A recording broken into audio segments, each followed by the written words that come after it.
ഗീത പറയുന്നുണ്ട്. വേര് മുകളിലും ശാഖകൾ താഴെയുമായിട്ട് ഇരിക്കുന്ന ഒരു വൃക്ഷമുണ്ട്. അത് അറിഞ്ഞവനാണ് വേദജ്ഞൻ. ആരാണ് വേദജ്ഞൻ? അപ്പൊ വേദജ്ഞൻ ആരാ? ഏതാണ്? ഓലി പ്രപഞ്ചത്തെ കാണിക്കുന്നത്. ഞാൻ പ്രപഞ്ചം എന്താന്ന് പറഞ്ഞു. പ്രപഞ്ചത്തിന് താഴെ മേലില്ല. അത് എല്ലാ ഗോളങ്ങളും കറങ്ങിക്കൊണ്ടേയിരിക്കും. സൂര്യൻ ഒരു ഭാഗത്ത് നിൽക്കുന്നുള്ളൂ. അപ്പൊ കറങ്ങുമ്പോൾ താഴെ മേലില്ലല്ലോ. സൂര്യൻ നടുവിലും പറ്റില്ലേ? എന്ത് ചെയ്യും? അപ്പോൾ അതേ സമയത്ത് നമ്മളായിട്ട് നമ്മളെ ഭൂമി, നമ്മളെ ഗർഭമാണ് ഭൂമി കറങ്ങിക്കൊണ്ടേയിരിക്കുക നമ്മളും.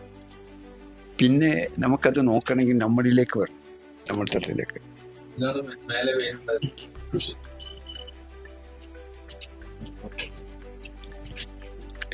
ഈ വിത്താൻ വളർന്ന് ശാഖകൾ താഴോട്ടാണ് ഉണ്ടായത്. ഈത്ത് വിട്ട് വളർന്ന്, എന്നിട്ട് അവിടുന്ന് തന്നെയാണ് ആ വേരുകളാണ് ഈ ശരീരത്തെ മുഴുവനും വേരുകൾ എന്ന് പറഞ്ഞാൽ നരമ്പുകൾ ഈ ശരീരത്തിൽ മുഴുവൻ പ്രവർത്തിക്കുന്ന ഇവിടുന്നാണ്, ഹെഡിൽ നിന്നാണ്. അപ്പോൾ അത് മുകളിലാണ്, മുകളിൽ. അവനാണ് വേദജ്ഞൻ എന്ന് ഗീത പറയുന്നത്. അപ്പോൾ നിങ്ങളെ വേദജ്ഞനാരാ? ഇവിടെ ഇരിക്കുന്നു.